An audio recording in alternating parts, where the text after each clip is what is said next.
Ang mabuting balita ng Panginoon, ayon sa Apokalipsis.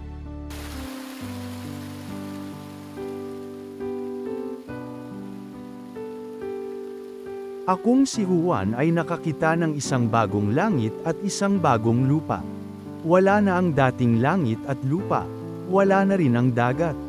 At nakita ko ang banal na lungsod, ang bagong Jerusalem, bumababang galing sa langit buhat sa Diyos, gaya ng babaeng ikakasal, gayak na gayak sa pagsalubong sa lalaking mapapangasawa niya.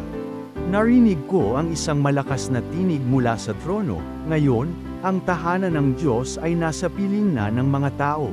Mananahan siyang kasama nila, at sila'y magiging bayan niya.